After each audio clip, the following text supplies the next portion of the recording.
Ancient history हमने ख़त्म कर दिया है, ठीक है ना। और अब जो है हम क्या करेंगे, अब हम मेडावल हिस्ट्री की बात करेंगे और मेडावल हिस्ट्री के बारे में पढ़ेंगे, ठीक है। आज डेट क्या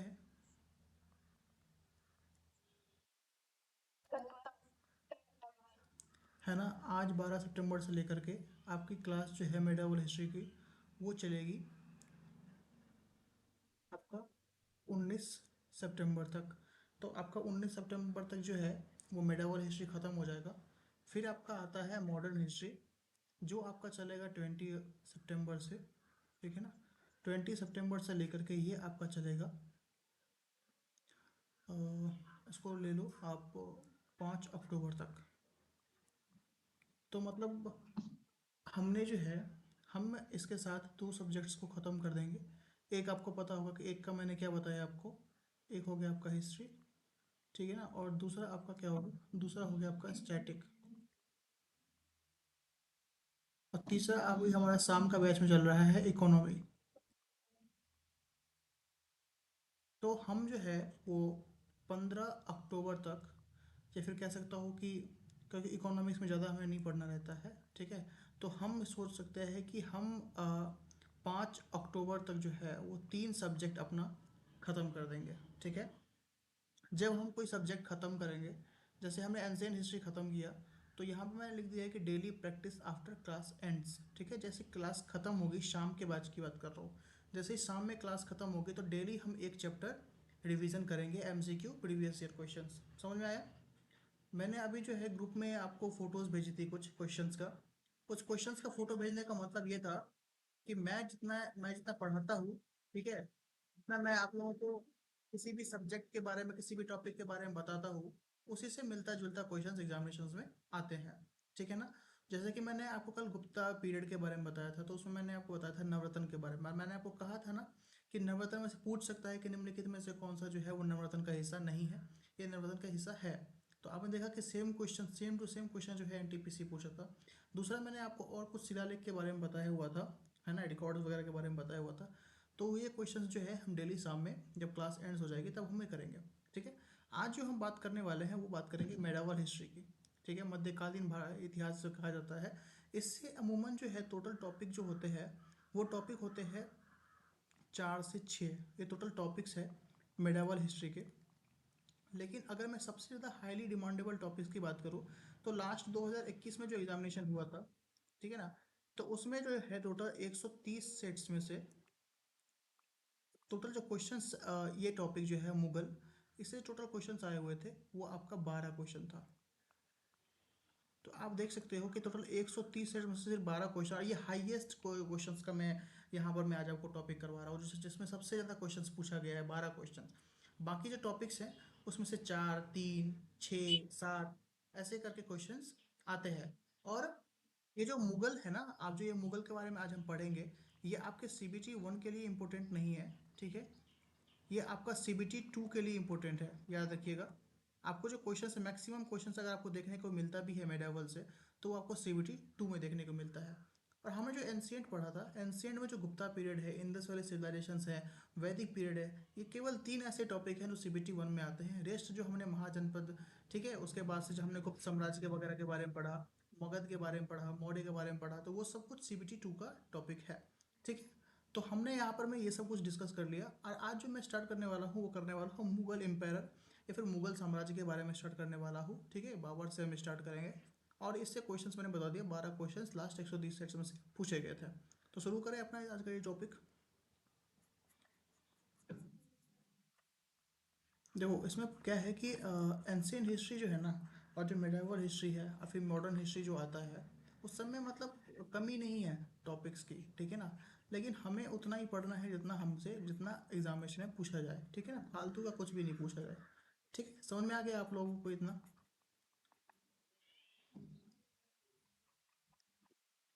अब देखो क्या होता है इसमें कि हम जो अगर मुगल के बारे में बात करते हैं, ठीक है ना, तो मुगल की जो शुरुआत होती है, देखो, जब कोई व्यक्ति कमजोर होता है तभी उसे सामने वाला इंसान दबाने की कोशिश करता है।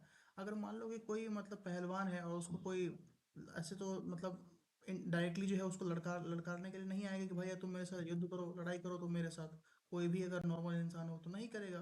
तो नॉर्मल सी बात है, हम बात कर रहे हैं आपका 1526 बीसी की बात कर रहा हूँ मैं। हम लोग अभी हैं 1526 ईसा पूर्व में। और उस समय जो है हमारा भारत काफ़ी कमज़ोर हो चुका है, राजनीतिक तरीके से भी और सैन्य तरीके से भी। ठीक है, आज जब कोई राष्ट्र कमज़ोर होता है तभी अन्य राष्ट्र जो है उस पर हमला करने की चेष्टा करते हैं, कोशिश करते हैं। ठीक है, तो उत्तर से लेकर के दक्षिण तक जो है वो सारे राष्ट्र कमज़ोर हो चुके थे।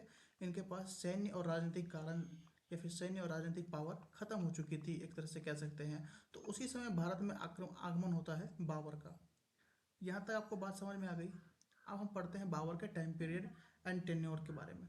ठीक है ना।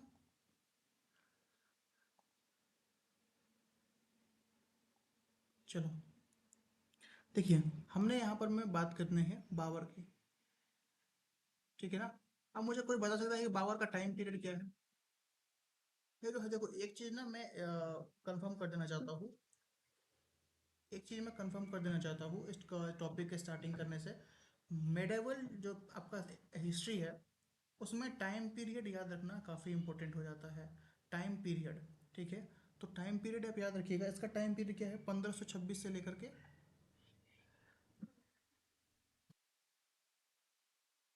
टाइम पीरियड है बाबर का। ठीक है, और अगर बात करें यहाँ पे बाबर का जन्म कब हुआ था, 1483 ईसा पूर्व में। ठीक है,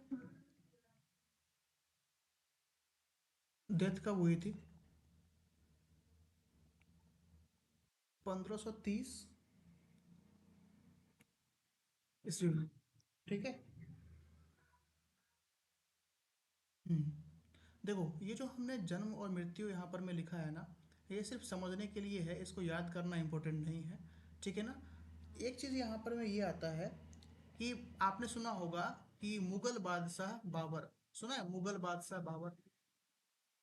तो ये जो उपाधि है, ये जो उपाधि है बादशाह, देखो अगर हम इसको पीसीएस लेवल से देखते ना, तो मैं यहाँ पर मैं आपको मैप बनाता, फिर मैं उन मतलब कह सकते हैं राजाओं के नाम लिखता जो राजा काफ़ी कमज़ोर हो चुके थे उस समय में, उनके पास सैन्य शक्ति क्यों नहीं थी, राजनीतिक कारण क्या थे, उस सब के बारे में अभी हम बात करते हैं if you are preparing for PCS.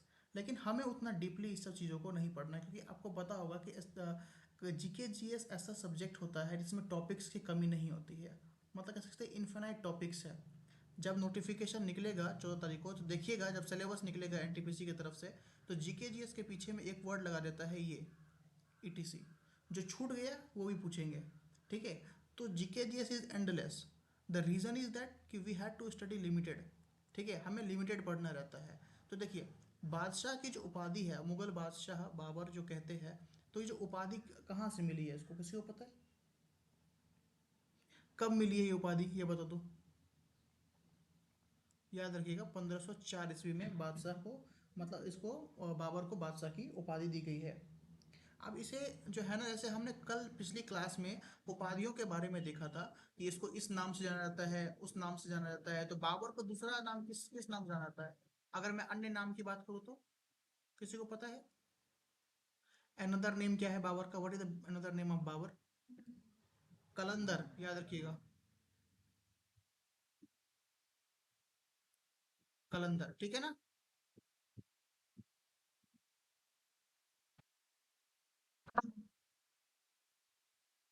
ठीक है, आगे बढ़े। अब देखिए, जैसे कि हमने, हाँ सुनिएगा, जैसे कि ना बाबर जो है ना वो मतलब फारसी पद्य शैली का ना काफी ज्यादा जानने वाला था, या फिर काफी ज्यादा मानने वाला वो इंसान था बाबर। ठीक है। तो उसने ना एक चीज जो है पद्य शैली को ना मतलब आविष्कार किया, या फिर कह सकते हैं फाउंडर। तो अगर पूछ ले कि भाई किस पद्य शैली का, अगर मैं यहाँ पे लिख दूं पद्य शैली, तो पूछ सकता है कि भाई किस पद्य शैली का बाबर जनक है? किसी को पता है किस पद्य शैली का है? हुबयान। यान, ठीक है।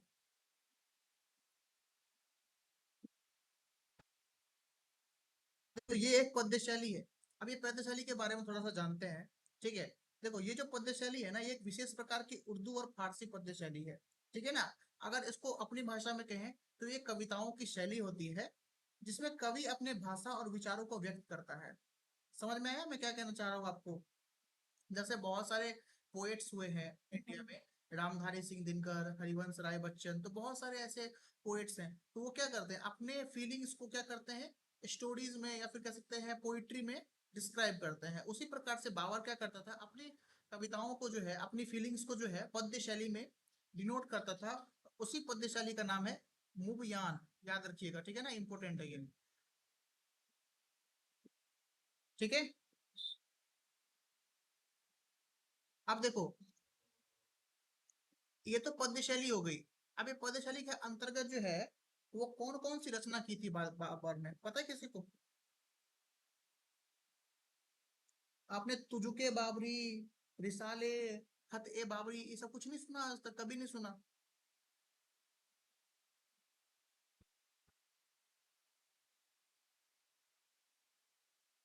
रिसाले हो गया एक, ठीक है ना। एक हो गया आपका खत ए बाबरी।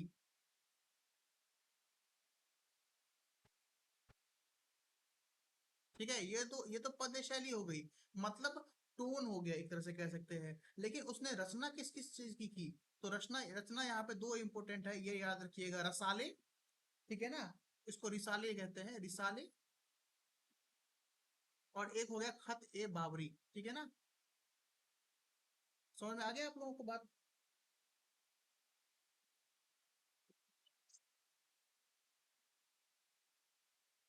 आगे बढ़े।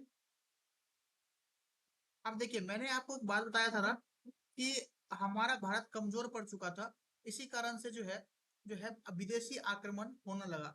तो एक साउथ में आपने सुना होगा विजयनगर साम्राज्य, सुना है?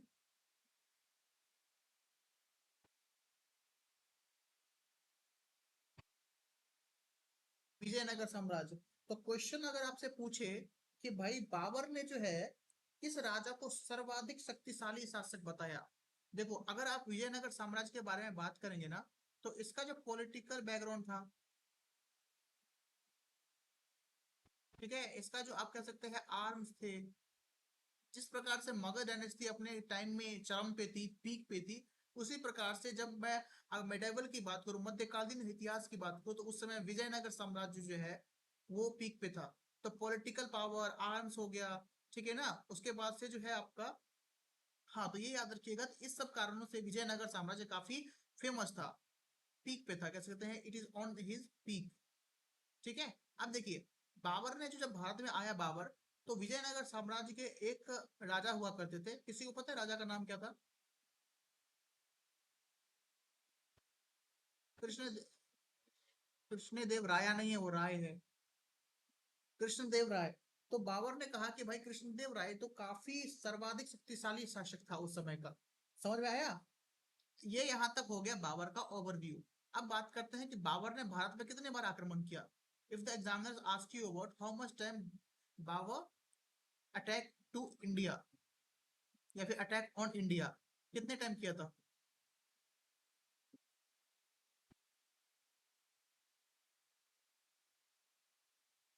कितने टाइम किया था? पता है क्या क्या कौन किया था? 5 बार किया था, तो 5 बार का बताइए कि टाइम पीरियड आप। 5 बार किया था, ठीक है।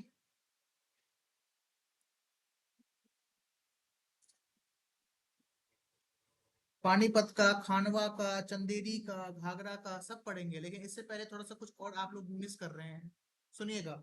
देखिए, 5 बार की जो मैं बात करूँ ना, सबसे प्रथम लड़ाई जो हुई थी वो था आपका 1519 में, ठीक है ना, 1519 में हुआ था, बाजौर में हुआ था, याद रखिएगा, बाजौर,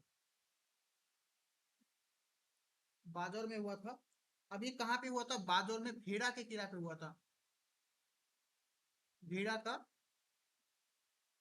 किला, बाजौर में भेड़ा का किला है, वहां पर हुआ था। दूसरा हुआ था 1519 में वापिस से, ये हुआ था आपके, इसको सितंबर युद्ध के नाम से पता है किसी को? सितंबर युद्ध भी कहा जाता है, सितंबर, सितंबर का युद्ध। तो याद रखिएगा, ये हुआ था आपका खैबर दर्रे पे,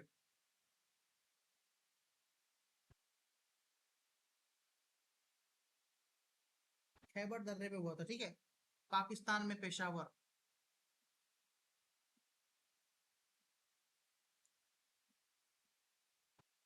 तीसरा पता है कब हुआ था? इसके ठीक अगले साल 1520 ईस्वी में हुआ था। ठीक है। और ये हुआ था आपका सियालकोट में।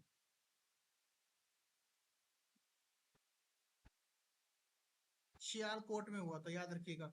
चौथा देखते हैं, चौथा हुआ था 1524 में। ये हुआ था आपका पाकिस्तान, लाहौर में। ठीक है ना। अगर जगह का नाम पूछ ले तो दीपलपुर।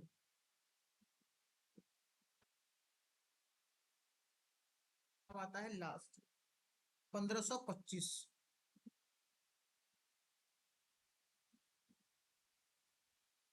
अब ये किसके अगेंस्ट में हुआ था? अगेंस्ट ऑफ दौलत खान।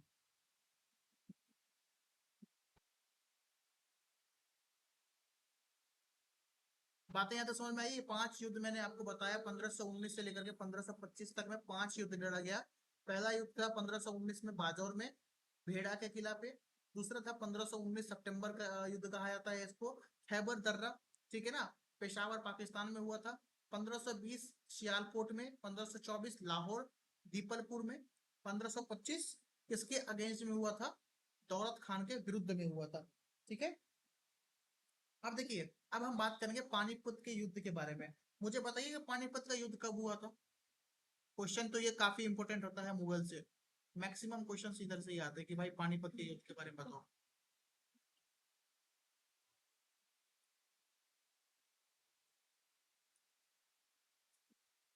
बैटल ऑफ पानीपत, 21 अप्रैल। कितना हुआ था? 21 अप्रैल 1526 में हुआ था। ठीक है ना। हाँ। अब इस युद्ध में जो है ना, वो बाबर ने तुलुगामा तथा तोपों को सजाने की उस्मानी विधि का प्रयोग किया। उस्मानी एक विधि होता है, याद रखिएगा यहाँ पर। मैं ये पूछा जाता है कि उस्मा किस विधि से जो है 1526 में जो पानीपत का युद्ध हुआ था, उसमें तोपों को सजाया गया था, डेकोरेट किया गया था, है ना। तो याद रखिएगा उस्मानी विधि से। समझ में आया आप लोगों को? जिसको तुलुगामा भी कहते हैं, तुलु, GAMA, तुलुगामा। ठीक है ना। तुलुगामा कुछ और नहीं है, ये सब ना मतलब एक तरफ से कह सकते हैं अपने लैंग्वेज में डेकोरेशन। समझ में आ गया कि मतलब किस तरीके से टोपो का यूज किया जाएगा, है ना, कहाँ यूज किया जाएगा, हमें कहाँ कहाँ पे अपना पॉइंट बनाना है ना। समझ में आया? अब देखिए, हम यहाँ पे अगर मैंने तोपों की बात की है, यहाँ पर हमने तोपों की बात की, तो ये चला कौन रहा था? किसी को पता है तोपों का संचालन कौन था? किसी को पता है? उस्ताद, याद रखिएगा, उस्ताद अली कुली। नाम याद रखिएगा, उस्ताद अली कुली। ठीक है ना। अब देखो, ये तो था तोप का डिपार्टमेंट। अब आ गया बंदूक का डिपार्टमेंट। मैं यहाँ पे आर्म लिख देता हूँ, आप यहाँ पे पिस्टल लिख सकते हैं। ठीक है ना। या फिर राइफल लिख सकते हैं। याद रखिएगा, मुस्तका। मुस्तका। ठीक है ना। ये सब अलग अलग डिपार्टमेंट बटे हुए हैं कि भाई तोपों की बारिश तुम करोगे, यहाँ से गोलीबारी ये करेगा। समझ में आ गया ना। तो याद रखिएगा नाम। अब देखो, मुझे ये बताओ कि जो पानीपत का युद्ध हुआ था, है ना, वो किसके बीच में हुआ था?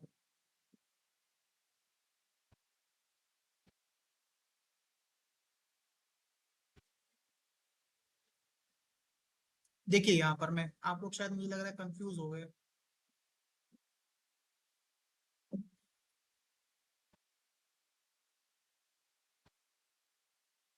बैटल ऑफ पानीपत जो हुआ था, वो आपका सबसे पहले बात तो है बाबर के साथ हुआ था, बाबर से हुआ था। बाबर वर्सेस कौन था? इब्राहिम लोदी।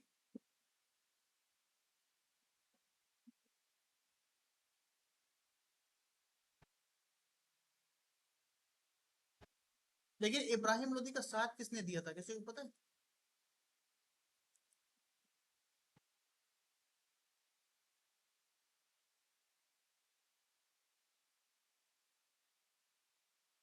देखो, इसमें तो बाबर ने इब्राहिम लोदी को मार दिया। ठीक है ना।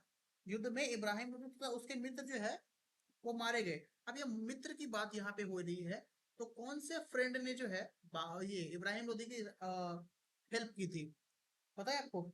ग्वालियर के राजा विक्रमजीत ने, याद रखिएगा।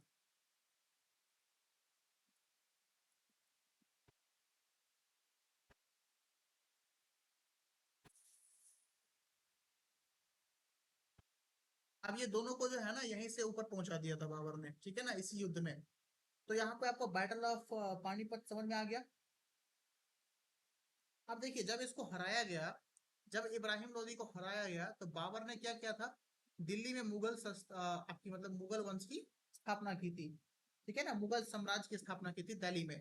तो क्वेश्चन यही पूछ सकता है कि किस युद्ध के बाद जो है वो बाबर ने दिल्ली में मुगल वंश की या फिर मुगल साम्राज्य की स्थापना की थी। याद रखिएगा, बैटल ऑफ पानीपत, ठीक है। कब की थी भाई? तो 27 अप्रैल 1526 में की थी, ठीक है ना,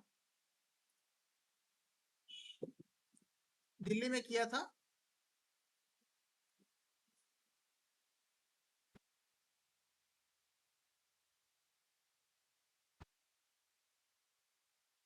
एस्टेब्लिशमेंट किया था, समझ में आ गया। अब दूसरा युद्ध आता है यहाँ पर में, खानवा का युद्ध, बैटल ऑफ खानवा। किसके बीच में हुआ था?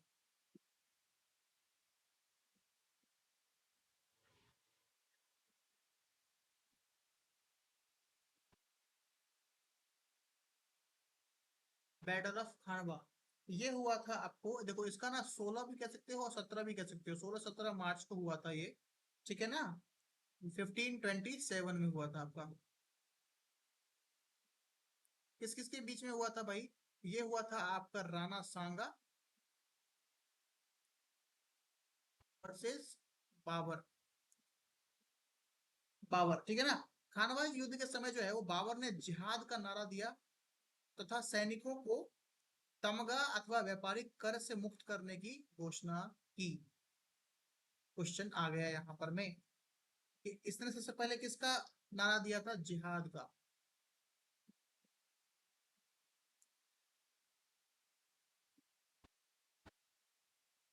ठीक है ना। दूसरा इसने क्या किया था, इसने जो है ना व्यापारिक कर से जो है मतलब सैनिकों को मुक्त कर दिया था। तो उसको कर को जो है ना मतलब सैनिकों को तमगा, अब सुनो तमगा देना,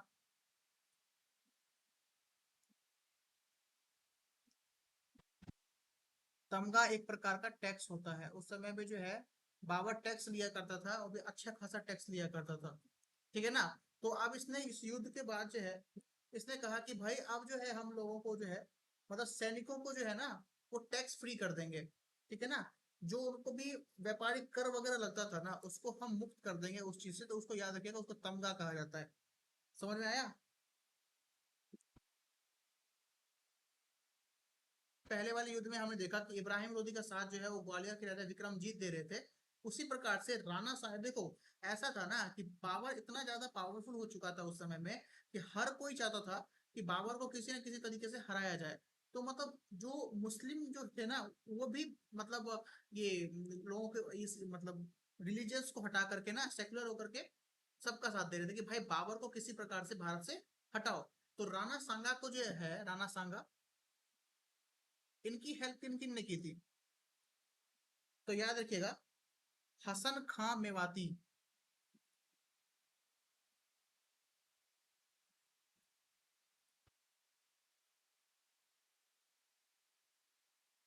दूसरा नाम आता है आपका महमूद लोदी,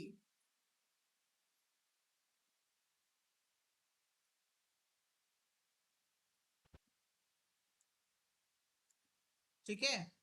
अब तीसरा आता है आपका आलम खां लोदी।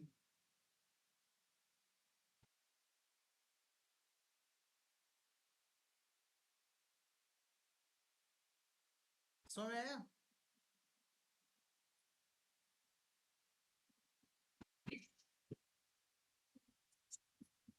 अब जो मैंने यहाँ पर मैं आपका तमगा की मैंने यहाँ पर मैं बात की ना, है ना, तमगा की बात की, उस समय में इसका इंचार्ज कौन हुआ करता था?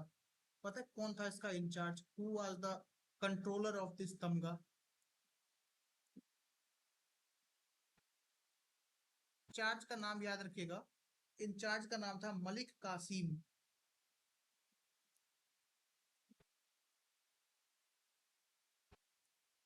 ठीक है। और एक का नाम था आपका मुनि अतका।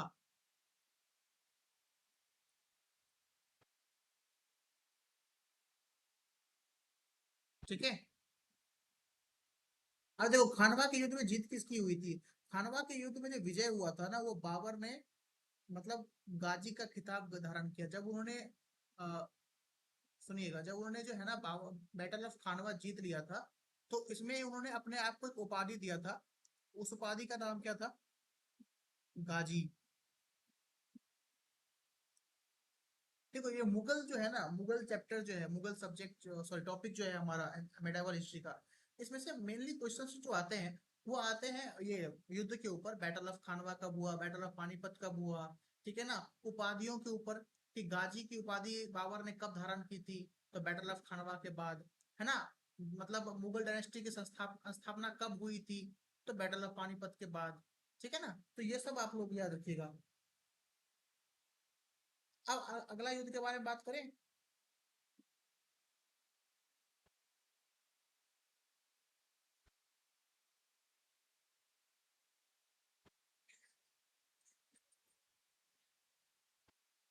तो सी बात है ना, जब गाजी का उपाधि वो धारण करेगा तो वो कुछ सोच के ही धारण करेगा ना। तो इस युद्ध का जो विनर था वो नाम था बाबर। ठीक है। आगे देखते हैं। अब आता है आपका बैटल ऑफ चंदेरी।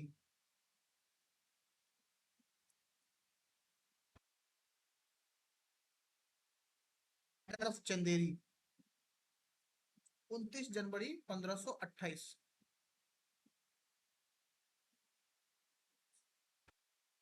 है ना। अब इस किसके बीच में हुआ था? बाबर और, पता है किसी को?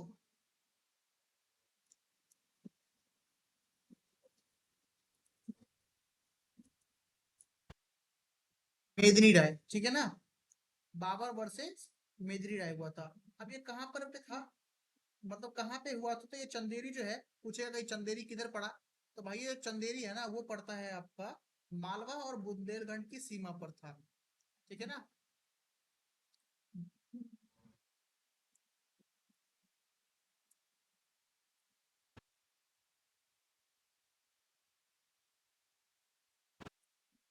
ठीक है, मालवा और बुंदेलखंड की सीमा पे चंदेरी पड़ता है। बातें यहाँ तक समझ में आई आप लोगों को? अब देखो चंदेरी को जीतने के बाद जो है ना, इसने अहमद शाह को दे दिया। ठीक है। इसने अहमद शाह को ये दे दिया था, तथा मुल्ला अफाफ को वहां का शिकादार बनवाया था। शिकदार, अब शिकदार किसको बोलते हैं बताइए फटाफट, फिर मैं बताता हूँ आप लोगों को शिकदार किसे कहा जाता है।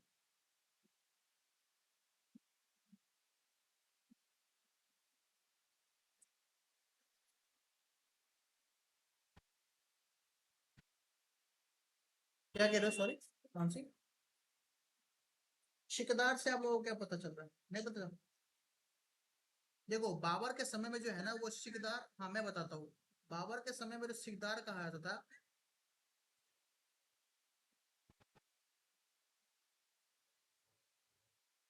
मैं बता दूं, मैं बता दूं। आपने ओनर कहा ना, वो गलत है। जो शिकदार है ना वो फाइनेंस डिपार्टमेंट से रिलेटेड है। समझ में आ गया, राजस्व अधिकारी से रिलेटेड है। ईडब्ल्यू सर्टिफिकेट बनाओगे ना, तो उस पर जो सिग्नेचर होता है वो आपके रेवेन्यू ऑफिसर का होता है। सुनिएगा, जो शिकदार होते थे ना, शिकदार जो है बाबर के समय उस अधिकारी को कहा जाता था, या फिर उस व्यक्ति को कहा जाता था जो किसी क्षेत्र, गांव या परगना के प्रशासनिक और राजस्व संग्रहण का काम देखता था। मतलब उसका मतलब वो जो व्यक्ति था वो सारे फाइनेंस डिपार्टमेंट में, एज वेल एज जितने भी कह सकते हैं प्रशासनिक कार्य होते थे, सब पे उसकी नजर होती थी। यह व्यक्ति राजा या शासक की ओर से नियुक्त होता था। ठीक है। और उसकी जिम्मेदारी होती थी कि वह क्षेत्र से टैक्स वसूले, ठीक है ना, और क्षेत्र के का प्रबंधन करे और कानून व्यवस्था को बनाए रखे।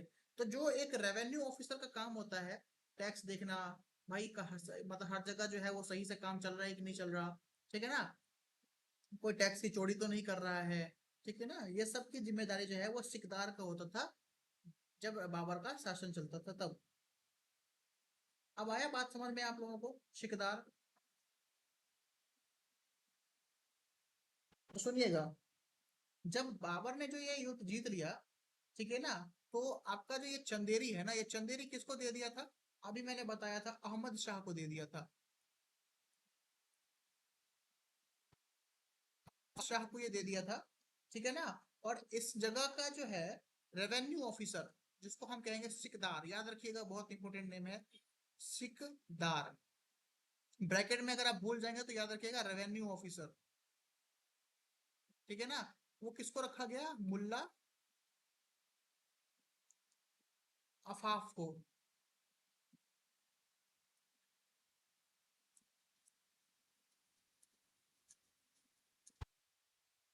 ठीक है, मुल्ला अफाफ को रखा गया था रेवेन्यू ऑफिसर या सिकदार। समझ में आ गया यहाँ तक? अब हम बात करेंगे नेक्स्ट युद्ध, युद्ध बैटल ऑफ घाघरा। करें?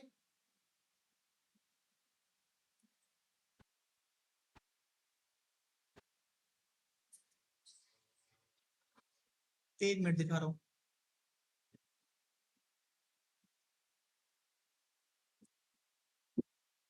देखो, हो जाए तो मुझे बता दीजिएगा सर, हो गया।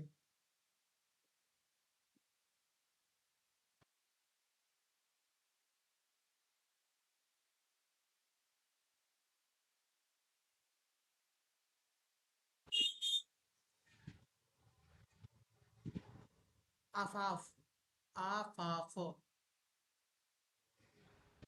अफाफा नहीं था, वो आफाफ है। इसको आफाक कहा जाता है, माफी चाहूंगा ना, आफाक। थोड़ा सा ना ये नेम में कंफ्यूजन था मेरे को। आफाक लिख दूं मैं यहाँ पर, मैं आफाक। आ, आ से आम, फाक, आफाक। अब दिख रहा है आप लोगों को मुल्ला आफाक लिखा हुआ? चलिए जी आगे देखिए। अब हम उस युद्ध के बारे में बात करने वाले हैं जो बाबर का अंतिम युद्ध था। ठीक है ना। Battle of Ghaghara.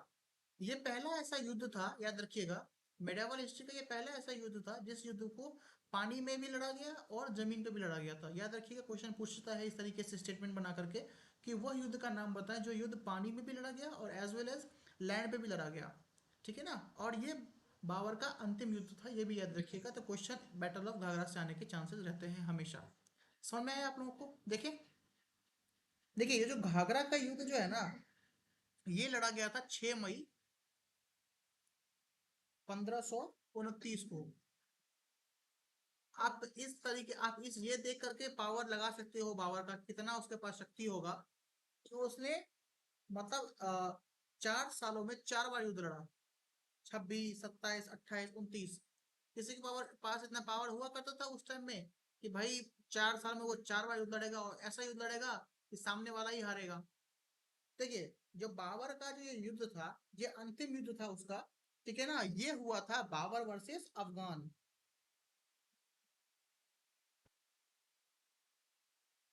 ठीक है ना, बाबर वर्सेस अफगान हुआ था ये। और इसमें कौन विजय हुआ था? तो ये लिखिएगा, विजयी जो था, विनर,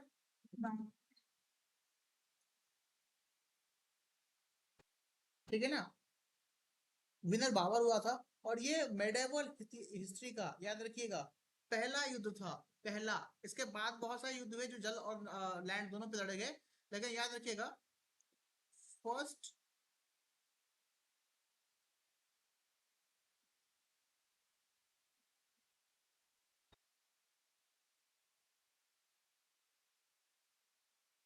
ब्रैकेट में लिख देगा मेडेवल हिस्ट्री।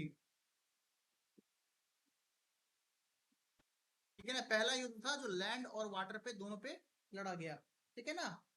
और ये बाबर का लास्ट युद्ध था, ये भी लिखिएगा, लास्ट वॉर ऑफ बाबर।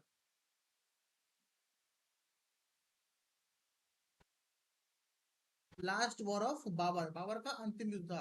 अब देखो, बाबर ने बंगाल तथा अफगान की संयुक्त सेनाओं को पराजित कर दिया। बंगाल को तो हराया ही हराया, साथ ही अफगान के टोटल सैनिकों को हरा दिया था बाबर ने। समझ में आया? और युद्ध में विजय के बाद जो है ना, बंगाल नुसरत शाह को वापस कर दिया गया। मतलब जो इसका साथ दे रहा था, सपोर्ट कर रहा था अफगान का, ठीक है ना, नुसरत शाह, उसको कहा कि भाई तुम वो अपना जो तुम्हारा राज्य है वो तुम वापस लेके चले जाओ, मुझे नहीं चाहिए। समझ में आ गया? अब इसके बाद, अब क्वेश्चन यहाँ पर में आता है कि इसके बाद बाबर ने युद्ध क्यों नहीं लड़ा? कोई किसी को पता है कि इसके बाद बाबर ने युद्ध क्यों नहीं लड़ा? Anyone in the class who know this answer कि बाबर ने इसका युद्ध क्यों नहीं लड़ा? अरे गधो, मैंने स्टार्टिंग में 1526 से लेकर 1530 लिखा था क्या? जब वो निकल गया दुनिया से तो फिर वो युद्ध कहां से लड़ेगा? कुछ कह रहे हो क्या सिद्धार्थ?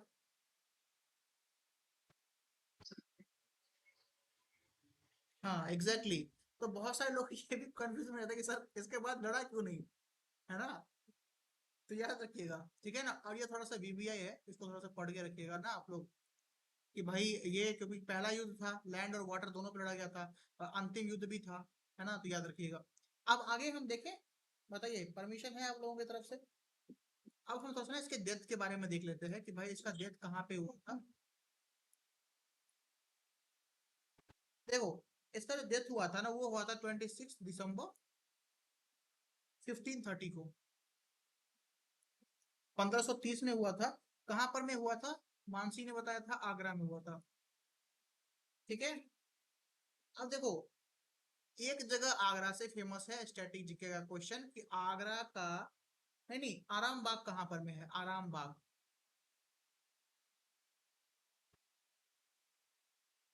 तो आराम बाग है ना, इसी में बाबर को दफनाया गया था, और इसी यही आगरा में है, और इसी को आराम बाग कहा जाता है।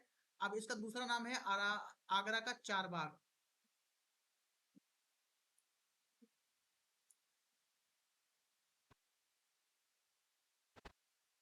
बातें यहाँ तक क्लियर है आप लोगों को? चार बाग ऑफ आगरा, उसी को कहा जाता है आराम बाग। कहाँ पे है आगरा में? मृत्यु का वही 26 दिसंबर 1930 को। अब क्या हो गया कि भाई, अब तो बाबर चल बसा दुनिया से। अब उसका शासन लालन पालन कौन करेगा उसके शासक का? मतलब उस जो उसने जीता था, तो भाई कोई रहा नहीं। तो इसकी जो बीवी थी, अब शेरशाह सूरी का समय आ चुका है। अब इसकी जो बीवी थी, बीवी का नाम था यूसुफ जई, मुबारक यूसुफ जई नाम था उनकी बीवी का, ठीक है ना? तब उनकी अस्थियों को लेकर के, हिंदू धर्म में यह प्रचलन है कि उनके अस्थियों का विसर्जन होता है गंगा रिवर में, होली रिवर है। तो उसी प्रकार से इनकी जो पत्नी थी, पत्नी का नाम क्या बताया मैंने? मुबारक यूसुफ जई, ठीक है ना? उन्होंने क्या किया? उन्होंने इनकी अस्थियों को इकट्ठित किया, लिया, और क्या किया? वो वापस से काबुल रवाना हो गई। तो याद रखिएगा कि क्वेश्चन यहाँ पर में आ सकता है। मैं ये नहीं कह रहा कि आएगा, मैं कह रहा हूँ आ सकता है, कि भाई बाबर की अस्थियों को लेकर के काबुल कौन वापस चला गया।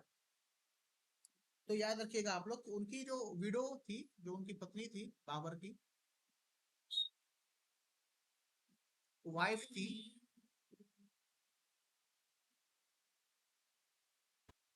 क्या नाम था उनका? अभी मैंने बताया था,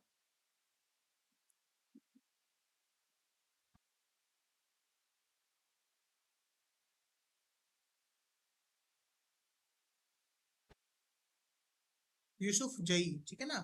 तो वो जो है इनकी अस्थियों को लेकर के कहाँ चले गई? काबुल चले गई वापस से।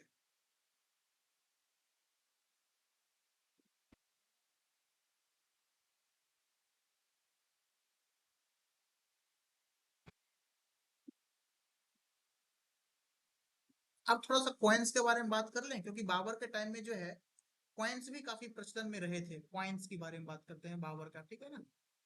अब देखो कॉइन्स इसने कौन कौन से चलाए थे। तो बाबर ने जो है ना काबुल में कुछ चांदी के सिक्के चलाए थे काबुल में।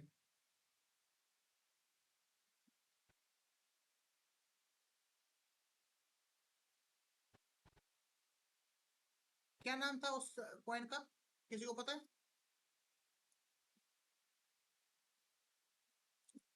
एनी वन क्लास में शाहरुख खान का नाम सुना है?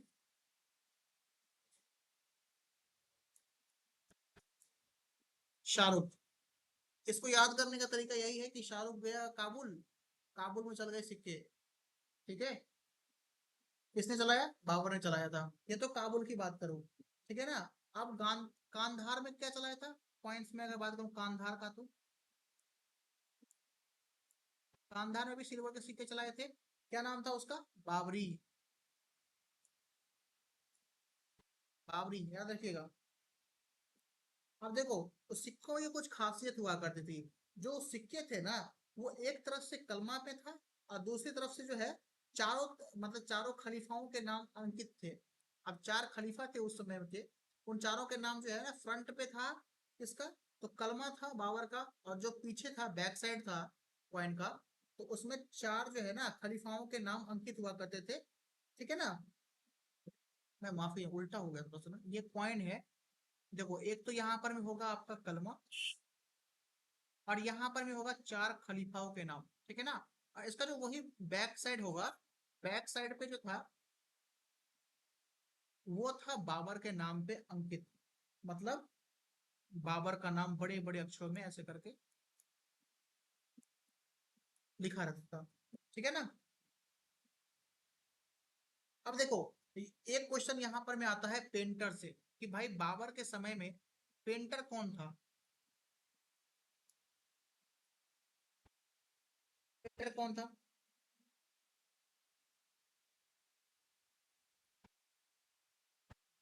ठीक है ना?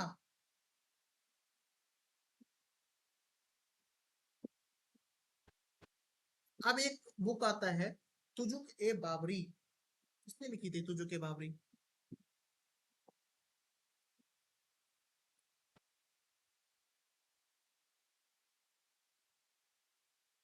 ये बाबरी किसने लिखा था भाई? बाबर ने लिखा था शायद। चंदन की बात मान लेते हैं, बाबर ने लिखा था। ठीक है ना? लेकिन इसका फारसी अनुवाद किसने करवाया था? अगर इसका फारसी अनुवाद की बात करूं, तो किसने करवाया था फारसी अनुवाद? अकबर ने करवाया था, याद रखिएगा। ठीक है? अब अकबर ने करवाया था, लेकिन किया किसने था अकबर के समय में, ये पूछ सकता है। तो याद रखिएगा, पायंदा खां।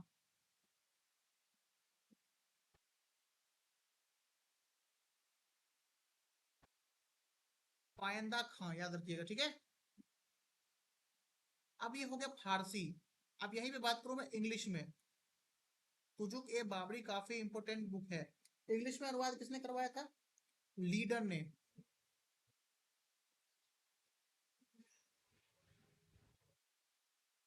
पायंदा।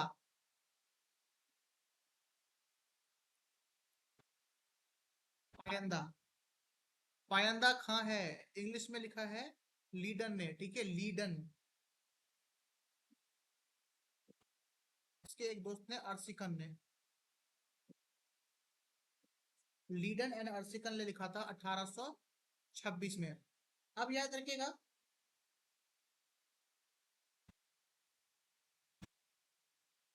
कि भाई साहब, इस लैंग्वेज में इस बुक का ट्रांसलेशन किसने करवाया था? किसी को पता है? याद रखिएगा, मैडम बेवरेज।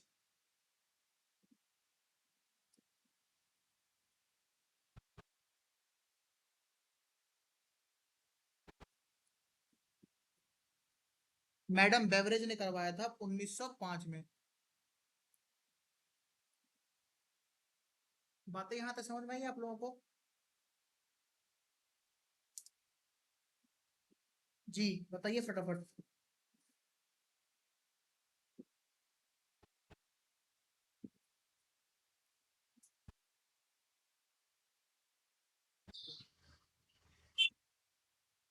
इंग्लिश लैंग्वेज वाले का नाम है लीडन और अर्सिकन।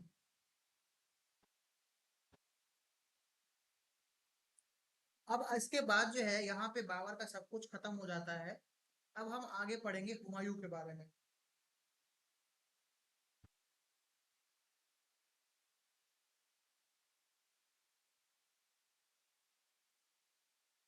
अरे, हुमायूं के बारे में आप लोगों ने लिख लिया हो तो?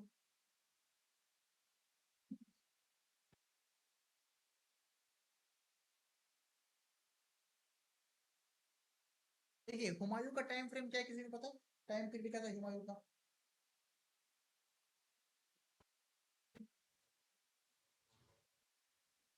अब खत्म कब हुआ था?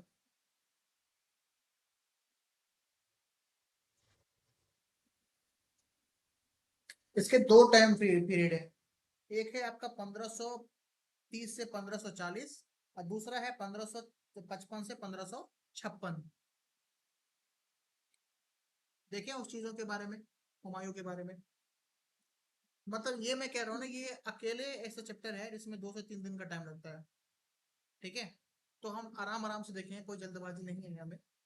अब मैं बात करता हूँ हुमायूं की।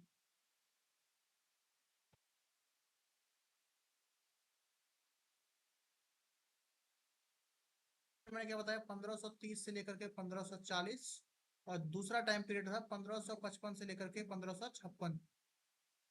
समझ में आया? अगर मैं बात करूं बर्थ की, कब हुआ था जन्म? 1508 में हुआ था, काबुल में। ठीक है। इनकी माँ का नाम था माहम बेगम। अब देखो, मुस्लिम धर्म में ना दो तरह के ना वो आते हैं शायद, दो तरह के लोग रहते हैं, एक होता है शिया, एक होती है सुन्नी, मुस्लिम में। ठीक है ना?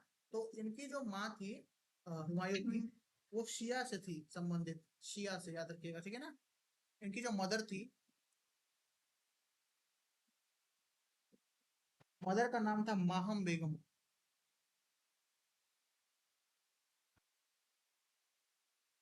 बेगम नाम था, और ये शिया से संबंधित थी। ठीक है। अब देखो, हुमायूं जो है ना, वो एकमात्र ऐसा मुगल शासक था जिसने अपने भाइयों में साम्राज्य का बंटवारा किया था। ठीक है ना? इससे पहले, इसके बाद जो आए, उन्होंने अपने भाइयों में कुछ बंटवारा वगैरह नहीं किया, लेकिन ये पहला ऐसा शासक था जिसने अपने भाइयों में जो है ना, वो अपने शासन को बांट दिया था। समझ में आया? इसको जो भाई थे, पता है किसी को? अब देखो, इनके जो भाइयों के नाम है ना, तो देखो, एक का नाम है अस्करी। अस्करी। ठीक है ना? उनको जो साम्राज्य दिया वो था संभल। ठीक है ना? दूसरे का नाम था हिंदाल। उनको दिया अलवर, कि भाई तुम यहाँ यहाँ पे शासन करना। एक का नाम था कामरान।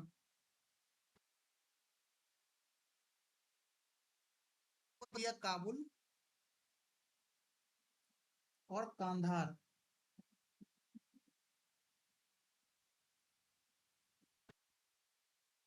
अब आता है मिर्जा सुलेमान,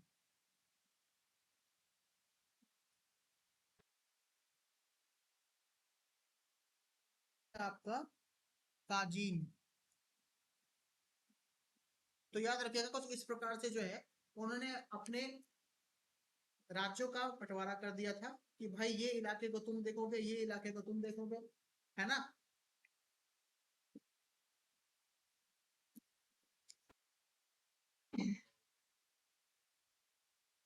अब देखो, आगे देखें। अब कुछ युद्ध देख रहे हैं हुमायूं के, फेमस वॉर्स।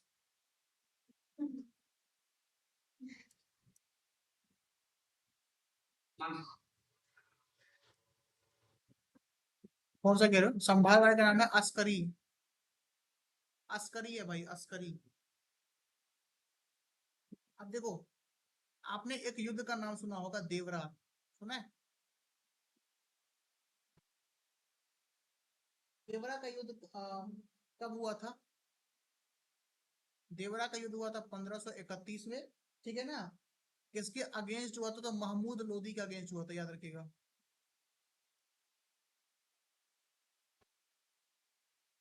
ठीक है। इसमें हुमायूं जीत गया था। मैं यहाँ पे एच लिख रहा हूँ, तो समझ जाना कि हुमायूं जो है वो जीत गया था। ठीक है ना? नेक्स्ट होता है आपका चुनार का घेरा। चुनार याद रखिएगा, चुनार से ये हुआ था आपका 1532 में। किसके अगेंस्ट में हुआ था? शेरशाह सूरी के अगेंस्ट में हुआ था। शेरशाह। जीता कौन था? कोई नहीं जीता था। इसमें क्या हो गया था, संधि हो गई थी, मतलब लोगों, इसने अपने बात करके जो है ना, सॉर्ट आउट कर लिया था मैटर को। हाँ, संधि हो गया था। तीसरा होता है आपका बहादुर शाह का संघर्ष, याद रखिएगा। बहादुर शाह से नाम रखिएगा। ये हुआ था आपका 1533 में। ठीक है। और ये हुआ था अगेंस्ट में किसके? तो बहादुर शाह के अगेंस्ट में ही हुआ था। ठीक है। और ये इसमें कौन जीता था? इसमें जीता था हुमायूं। ठीक है। नेक्स्ट युद्ध होता है आपका चुनार का। चुनार का हुआ था, ये हुआ था आपका 1537 में, कुतुब खां के अगेंस्ट में हुआ था।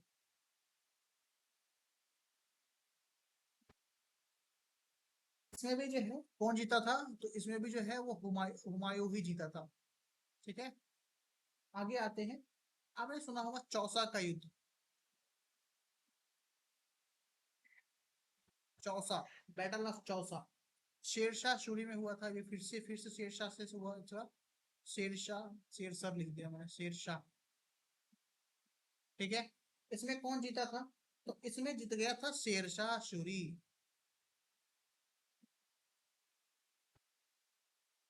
पहले तो इसने संधि करके अपना बातें खत्म कर लिया, लेकिन इसको वापिस से उंगली करना शुरू कर दिया इसने, तो इस वजह से हरा दिया शेरशाह को, शेरशाह ने हरा दिया हुमायूं को। चौसा का युद्ध कब हुआ था, तो याद रखिएगा काफी इंपोर्टेंट है ये चौसा का युद्ध, 26 जून को हुआ था। ठीक है, 1539 में, 1539 में हुआ था। आगे देखते हैं। आगे आता है आपका कन्नौज, इसको बिलग्राम भी कहा जाता है, कन्नौज। बिलग्राम से भी क्वेश्चन आते हैं। ये आपका हुआ था 17 मई को। ठीक है, 17 मई को हुआ था ये, 1540 में। किसके अगेंस्ट हुआ था कन्नौज का युद्ध, अगेन हुआ था शेरशाह के साथ। ऐसे फिर से कौन जीत गया, वापिस से शेरशाह जीत गया। ठीक है ना, मतलब ये शेरशाह के साथ एक बार भी जो है वो जीत नहीं पाया। एक बार इसने संधि कर ली, एक बार, दो बार इसको हराया। अब अगला देखते हैं। अब आता है मच्छीवाड़ा का युद्ध।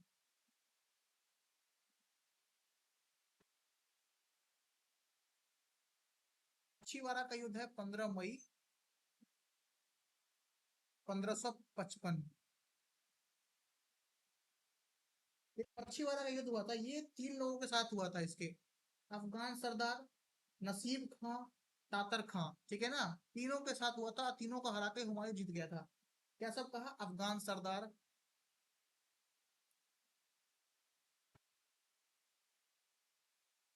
दूसरा हुआ था आपका नसीब खां,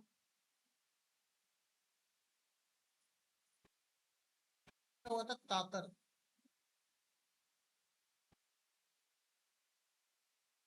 जीता कौन था, हुमायूं जीता था। ठीक है ना, ये एकमात्र ऐसा लड़ाई था जिस लड़ाई में जो है वो हुमायूं को 3 लोगों से लड़ना पड़ा था। लेकिन भाई ये शेरशाह सूरी से इकलौते नहीं जीत पाया, लेकिन ये 3 लोगों से आराम से जीत गया। एक और युद्ध आता है, वो होता है सरहिंद का युद्ध।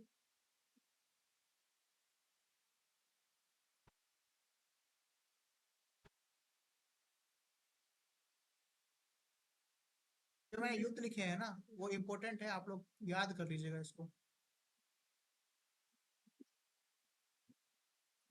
सरहिंद का युद्ध कब हुआ था, तो 22 जून को हुआ था।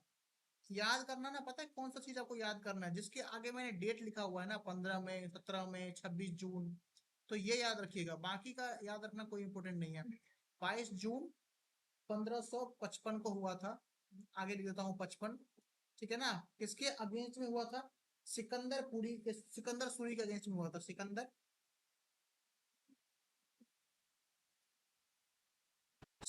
सूरी। ठीक है, और जीता कौन था, हुमायूं जीता था।